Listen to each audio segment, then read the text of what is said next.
আজিৰ আমাৰ ভিডিঅ'টোৰ প্ৰথম কোৱেশ্যনটো হ'ব পৃথিৱীৰ আটাইতকৈ ডাঙৰ মহাদেশ কোনখন?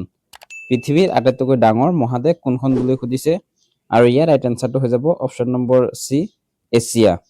এছিয়া মহাদেশ হ'ল পৃথিৱীৰ আটাইতকৈ ডাঙৰ মহাদেশ। নেক্সট কুৱেশ্যন, পৃথিৱীৰ আটাইতকৈ দীঘল নদী কোনখন? পৃথিৱীৰ আটাইতকৈ দীঘল নদী কোনখন সুধিছে আৰু ইয়াৰ ৰাইট এনসাৰটো হৈ যাব অপচন নম্বৰ বি নীল নদী। নীল নদী হ'ল পৃথিৱীৰ আটাইতকৈ দীঘল নদী আৰু এইখন আফ্ৰিকা মহাদেশত আছে। পৃথিৱীৰ আটাইতকৈ বহল নদীখন হ'ল আমাজন আৰু এই নদীখন দক্ষিণ আমেৰিকা মহাদেশত আছে। নেক্সট কুৱেশ্যন, আহোমৰ শাসনকালত কোনে সৰ্বপ্ৰথম পিয়ল অৰ্থাৎ সেন্সাছ আৰম্ভ কৰিছিল? আহোমৰ কোনজন স্বৰ্গদেৱে ফাৰ্ষ্ট টাইম লোকপিয়ল আৰম্ভ কৰিছিল বুলি সুধিছে আৰু ইয়াৰ ৰাইট এনসাৰটো হৈ যাব অপচন নম্বৰ ডি চুহুংমুং বা দিহিঙীয়া ৰজা। চুহুংমুং বা দিহিঙীয়া ৰজাই প্ৰথম সেন্সাছ আৰম্ভ কৰিছিল। নেক্সট কুৱেশ্যন, পৃথিৱীৰ আটাইতকৈ ডাঙৰ সাগৰ কোনখন? পৃথিৱীৰ আটাইতকৈ ডাঙৰ সাগৰ কোনখন সুধিছে আৰু ইয়াৰ ৰাইট এনসাৰটো হৈ যাব অপচন নম্বৰ বি কাস্পিয়ান সাগৰ। কাস্পিয়ান সাগৰ হ'ল পৃথিৱীৰ আটাইতকৈ ডাঙৰ সাগৰ। নেক্সট কুৱেশ্যন, ইউৰোপৰ আটাইতকৈ ডাঙৰ দেশ কোনখন? ইউৰোপৰ আটাইতকৈ ডাঙৰ দেশ কোনখন সুধিছে আৰু ইয়াৰ ৰাইট এনসাৰটো হৈ যাব option number D Russia. Russia হ'ল ইউৰোপৰ আটাইতকৈ ডাঙৰ দেশ। ৰাছিয়া পৃথিৱীৰো আটাইতকৈ ডাঙৰ দেশ। নেক্সট কুৱেশ্যন, ডিব্ৰুগড় বিশ্ববিদ্যালয় কেতিয়া স্থাপন হৈছিল? ডিব্ৰুগড় ইউনিভাৰ্চিটি কেতিয়া স্থাপন হৈছিল বুলি সুধিছে আৰু ইয়াৰ ৰাইট এনসাৰটো হৈ যাব অপচন নম্বৰ বি 1967 চনত। 1967 চনত ডিব্ৰুগড় ইউনিভাৰ্চিটি স্থাপন হৈছিল। অসমৰ প্ৰথমখন ইউনিভাৰ্চিটি গুৱাহাটী ইউনিভাৰ্চিটি 1948 চনত স্থাপন হৈছিল। নেক্সট কুৱেশ্যন, ইউনেস্কোৰ মুখ্য কাৰ্যালয় ক'ত অৱস্থিত? ইউনেস্কোৰ হেডকোৱাৰ্টাৰ ক'ত অৱস্থিত বুলি সুধিছে আৰু ইয়াৰ ৰাইট এনসাৰটো হৈ যাব অপচন নম্বৰ বি পেৰিছ। ফ্ৰান্সৰ পেৰিছ চহৰত ইউনেস্কোৰ হেডকোৱাৰ্টাৰ অৱস্থিত। নেক্সট কুৱেশ্যন, অসম বন্ধনী আইন কেতিয়া প্ৰৱৰ্তিত হৈছিল? অসম বন্ধনী আইন কেতিয়া প্ৰৱৰ্তিত হৈছিল বুলি সুধিছে আৰু ইয়াৰ ৰাইট এনসাৰটো হৈ যাব অপচন নম্বৰ চি 1960। 1960 চনত অসম বন্ধনী আইন প্ৰৱৰ্তিত হৈছিল। নেক্সট কুৱেশ্যন, পৃথিৱীৰ আটাইতকৈ সৰু দেশ কোনখন? পৃথিৱীৰ আটাইতকৈ স্মল দেশ কোনখন বুলি সুধিছে আৰু ইয়াৰ ৰাইট এনসাৰটো হৈ যাব option number C Vatican city. Vatican city হ'ল পৃথিৱীৰ আটাইতকৈ সৰু দেশ। নেক্সট কুৱেশ্যন, অসম কেশৰী উপাধি কাক দিয়া হৈছিল? অসম কেশৰী বুলি কাক জনা যায় বুলি সুধিছে আৰু ইয়াৰ ৰাইট এনসাৰটো হৈ যাব option number C Ambikagiri Raichoudhury. অম্বিকাগিৰি ৰায়চৌধুৰীক অসম কেশৰী বুলি জনা যায়। নেক্সট কুৱেশ্যন, পৃথিৱীৰ আটাইতকৈ ওখ জলপ্ৰপাত কোনটো? পৃথিৱীৰ আটাইতকৈ ওখ জলপ্ৰপাত কোনটো সুধিছে আৰু ইয়াৰ ৰাইট এনসাৰটো হৈ যাব অপচন নম্বৰ চি এঞ্জেল ফলছ। এঞ্জেল ফল হলছ পৃথিৱীৰ আটাইতকৈ ওখ জলপ্ৰপাত। নেক্সট কুৱেশ্যন, আফ্ৰিকাৰ আটাইতকৈ ডাঙৰ মৰুভূমি কোনখন? আফ্ৰিকাৰ আটাইতকৈ ডাঙৰ মৰুভূমি কোনখন সুধিছে আৰু ইয়াৰ ৰাইট এনসাৰটো হৈ যাব option number B Sahara. Sahara মৰুভূমি হ'ল পৃথিৱীৰ আটাইতকৈ ডাঙৰ মৰুভূমি। এইখনেই পৃথিৱীৰ আটাইতকৈ ডাঙৰ মৰুভূমি যিখন আফ্ৰিকা মহাদেশত আছে। নেক্সট কুৱেশ্যন, বিশ্ব স্বাস্থ্য সংস্থা চমুকৈ WHO স্থাপন হৈছিল কোন চনত? WHO কিমান চনত স্থাপন হৈছিল বুলি সুধিছে আৰু ইয়াৰ ৰাইট এনসাৰটো হৈ যাব অপচন নম্বৰ চি 1948। 1948 চনত WHO স্থাপন হৈছিল। নেক্সট কুৱেশ্যন, কমতা ৰাজ্যৰ প্ৰতিষ্ঠাপক কোন আছিল? কমতা ৰাজ্য কোনে প্ৰতিষ্ঠা কৰিছিল বুলি সুধিছে আৰু ইয়াৰ ৰাইট এনসাৰটো হৈ যাব অপচন নম্বৰ চি সন্ধ্যা। ৰজা সন্ধ্যাই কমতা ৰাজ্য প্ৰতিষ্ঠা কৰিছিল। নেক্সট কুৱেশ্যন, কোনজন আহোম ৰজাক দিহিঙীয়া ৰজা বুলি জনা যায়? দিহিঙীয়া ৰজা বুলি কোনজন আহোম স্বৰ্গদেউক জনা যায় বুলি সুধিছে আৰু ইয়াৰ ৰাইট এনসাৰটো হৈ যাব অপচন নম্বৰ বি চুহুংমুং। চুহুংমুঙক দিহিঙীয়া ৰজা বুলিও জনা যায়। ইয়াৰ উপৰিও চুহুংমুঙক অসমৰ নেপোলিয়ন বুলিও জনা যায়। নেক্সট কুৱেশ্যন, অসমৰ শেহতীয়া মিছন বসুন্ধৰা 3.0 মূল লক্ষ্য কি আছিল? অসমৰ শেহতীয়া যি মিছন বসুন্ধৰা 3.0 আঁচনি আছিল আৰু এই আঁচনিৰ মূল উদ্দেশ্য কি বুলি সুধিছে আৰু ইয়াৰ ৰাইট এনসাৰটো হৈ যাব অপশ্যন নম্বৰ বি মাটিৰ পট্টা সংস্কৰণ আৰু আবণ্টন। মাটিৰ পট্টা সংস্কৰণ আৰু আবণ্টন আছিল মিছন বসুন্ধৰা 3.0 মূল লক্ষ্য। নেক্সট কুৱেশ্যন, আমেৰিকা যুক্তৰাষ্ট্ৰৰ ৰাজধানী কি? ইউএছএৰ কেপিটেল কি বুলি সুধিছে আৰু ইয়াৰ ৰাইট এনসাৰটো হৈ যাব option number C Washington DC. Washington DC হ'ল আমেৰিকাৰ ৰাজধানী।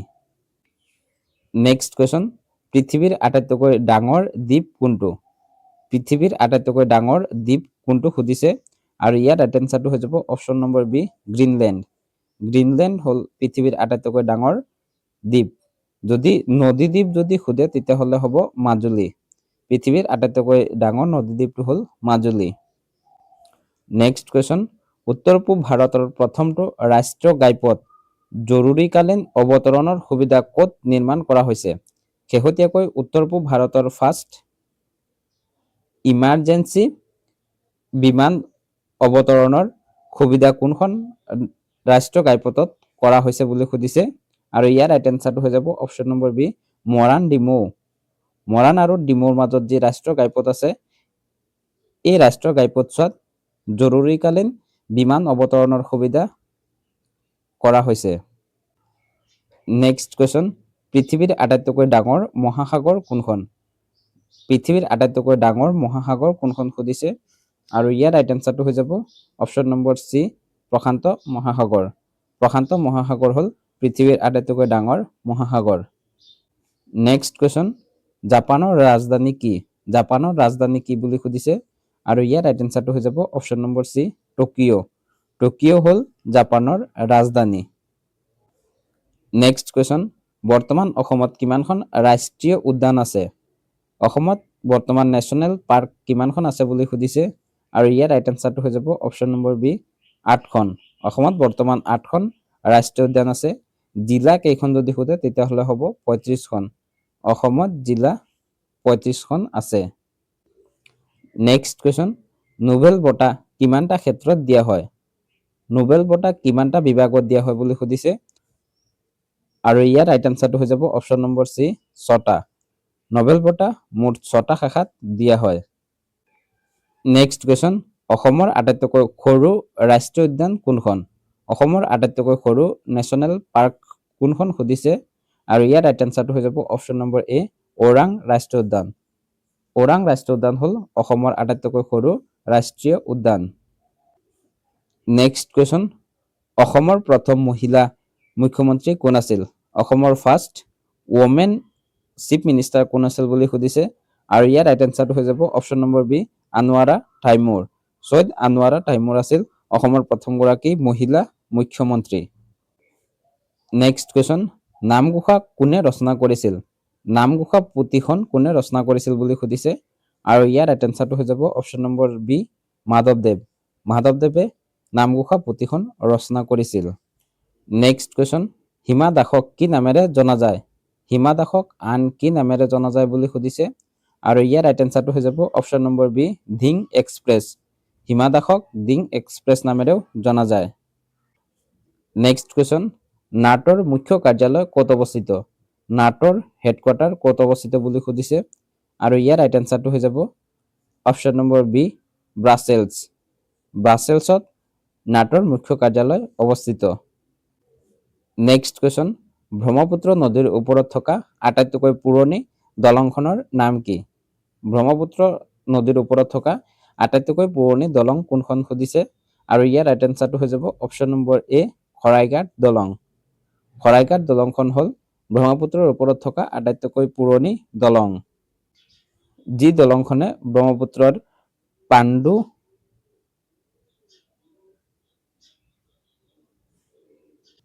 আৰু এই দলংখনে পাণ্ডু আৰু আমিনগাঁও এই দুখন ঠাইক সংযোগ কৰিছে। নেক্সট কুৱেশ্যন, অসমৰ কোনটো বন্যপ্ৰাণী অভয়াৰণ্য সোণালী বান্দৰৰ বাবে বিখ্যাত? গল্ডেন লেংগুৰৰ বাবে বিখ্যাত অসমৰ অভয়াৰণ্যখনৰ নাম সুধিছে আৰু ইয়াৰ ৰাইট এনসাৰটো হৈ যাব অপশ্যন নম্বৰ বি চক্ৰশিলা। চক্ৰশিলা হ'ল সোণালী ভাণ্ডাৰৰ বাবে বিখ্যাত। নেক্সট কুৱেশ্যন, ইউৰোপৰ আটাইতকৈ দীঘল নদী কোনখন? ইউৰোপৰ আটাইতকৈ দীঘল নদী কোনখন সুধিছে আৰু ইয়াৰ ৰাইট এনচাৰটো হৈ যাব অপশ্যন নম্বৰ বি, বগলা নদী। বগলা নদী হ'ল ইউৰোপৰ আটাইতকৈ দীঘল নদী, কিন্তু পৃথিৱীৰ আটাইতকৈ দীঘল নদী হ'ল নীল নদী। নেক্সট কুৱেশ্যন, আফ্ৰিকাৰ আটাইতকৈ ওখ পৰ্বত কোনটো? আফ্ৰিকাৰ আটাইতকৈ ওখ পৰ্বত কোনটো সুধিছে আৰু ইয়াৰ ৰাইট এনচাৰটো হৈ যাব option number B, Kilimanjaro. Mount Kilimanjaro হ'ল আফ্ৰিকাৰ আটাইতকৈ ওখ পৰ্বত। নেক্সট কুৱেশ্যন, চীনৰ মুদ্ৰাৰ নাম কি? চীনৰ মুদ্ৰাৰ নাম কি বুলি সুধিছে আৰু ইয়াৰ ৰাইট এনচাৰটো হৈ যাব অপশ্যন নম্বৰ এ, ইউৱান। ইউৱান হ'ল চীনৰ মুদ্ৰাৰ নাম। নেক্সট কুৱেশ্যন, 1894 চনৰ পথৰুঘাটৰ ৰণক কিহৰ লগত তুলনা কৰা হয়? 1894 চনত পথৰুঘাটৰ যি ৰণ হৈছিল আৰু এই ৰণক কিহৰ লগত তুলনা কৰিব পৰা যায় বুলি সুধিছে আৰু ইয়াৰ ৰাইট এনচাৰটো হৈ যাব অপশ্যন নম্বৰ বি, জালিয়ানৱালাবাগৰ হত্যাকাণ্ড। অৰ্থাৎ জালিয়ানৱালাবাগৰ হত্যাকাণ্ডৰ নিচিনাই পথৰুঘাটৰ ৰণত সংঘটিত হৈছিল, সেয়েহে ইয়াৰ লগত তুলনা কৰা হয়। জালিয়ানৱালাবাগৰ হত্যাকাণ্ড হৈছিল 1919 চনত। নেক্সট কুৱেশ্যন, ইউৰোপীয় সংঘৰ মুখ্য কাৰ্যালয় ক'ত অৱস্থিত? ইউৰোপীয় সংঘৰ হেডকোৱাৰ্টাৰ ক'ত অৱস্থিত বুলি সুধিছে আৰু ইয়াৰ ৰাইট এনচাৰটো হৈ যাব অপশ্যন নম্বৰ বি, ষ্ট্ৰাছবুৰ্গ। ইউৰোপীয় সংঘৰ মুখ্য কাৰ্যালয় অৱস্থিত। নেক্সট কুৱেশ্যন, পৃথিৱীৰ আটাইতকৈ গভীৰ খাদ কোনটো? পৃথিৱীৰ আটাইতকৈ গভীৰ খাদ কোনটো বুলি সুধিছে আৰু ইয়াৰ ৰাইট এনচাৰটো হৈ যাব অপশ্যন নম্বৰ বি, মাৰিয়ানা খাদ। মাৰিয়ানা খাদ হ'ল পৃথিৱীৰ আটাইতকৈ গভীৰ খাদ আৰু এই খাদটো প্ৰশান্ত মহাসাগৰত আছে। নেক্সট কুৱেশ্যন, আমাজন বৰ্ষাৰণ্য কোন মহাদেশত আছে? আমাজন বৰ্ষাৰণ্যখন কোন মহাদেশত আছে বুলি সুধিছে আৰু ইয়াৰ ৰাইট এনচাৰটো হৈ যাব অপশ্যন নম্বৰ চি, দক্ষিণ আফ্ৰিকা। দক্ষিণ আফ্ৰিকা মহাদেশত আমাজন বৰ্ষাৰণ্য আছে। নেক্সট কুৱেশ্যন, মাধৱদেৱৰ জন্ম ক'ত হৈছিল? মাধৱদেৱৰ জন্ম ক'ত হৈছিল বুলি সুধিছে আৰু ইয়াৰ ৰাইট এনচাৰটো হৈ যাব অপশ্যন নম্বৰ বি, লেটেকী পুখুৰী। লেটেকু পুখুৰীত লখিমপুৰত মাধৱদেৱৰ জন্ম হৈছিল। নেক্সট কুৱেশ্যন, আধুনিক অসমীয়া সাহিত্যৰ জোনাকী যুগৰ ত্ৰিমূৰ্তি কোন কেইজন? জোনাকী যুগৰ ত্ৰিমূৰ্তি কোন কেইজন আছিল বুলি সুধিছে আৰু ইয়াৰ ৰাইট এনচাৰটো হৈ যাব অপশ্যন নম্বৰ এ, লক্ষ্মীনাথ বেজবৰুৱা, চন্দ্ৰকুমাৰ আগৰৱালা আৰু হেমচন্দ্ৰ গোস্বামী। এই তিনিওগৰাকী আছিল জোনাকী যুগৰ ত্ৰিমূৰ্তি। নেক্সট কুৱেশ্যন, ভাৰতৰ প্ৰাচীনতম বিশ্ববিদ্যালয়খনৰ নাম কি? ভাৰতৰ আটাইতকৈ পুৰণি বিশ্ববিদ্যালয় কোনখন সুধিছে আৰু ইয়াৰ ৰাইট এনচাৰটো হৈ যাব অপশ্যন নম্বৰ এ, নালন্দা। নালন্দা বিশ্ববিদ্যালয় হ'ল ভাৰতৰ প্ৰথমখন অৰ্থাৎ পুৰণি বিশ্ববিদ্যালয়। নেক্সট কুৱেশ্যন, গ্ৰীচৰ ৰাজধানী কি? গ্ৰীচ দেশৰ ৰাজধানী কি বুলি সুধিছে আৰু ইয়াৰ ৰাইট এনচাৰটো হৈ যাব option number B, Athens. Athens হ'ল গ্ৰীচৰ ৰাজধানী। নেক্সট কুৱেশ্যন, হালধীয়া চৰাইয়ে বাওধান খায় উপন্যাসখনৰ লেখক কোন? হালধীয়া চৰাইয়ে বাওধান খায় উপন্যাসখনৰ লেখক কোন সুধিছে আৰু ইয়াৰ ৰাইট এনচাৰটো হৈ যাব অপশ্যন নম্বৰ এ, হোমেন বৰগোহাঁই। হোমেন বৰগোহাঁই হ'ল হালধীয়া চৰাইয়ে বাওধান খায় উপন্যাসখনৰ লেখক। নেক্সট কুৱেশ্যন, পৃথিৱীৰ আটাইতকৈ দীঘল উপকূল ৰেখা থকা দেশ কোনখন?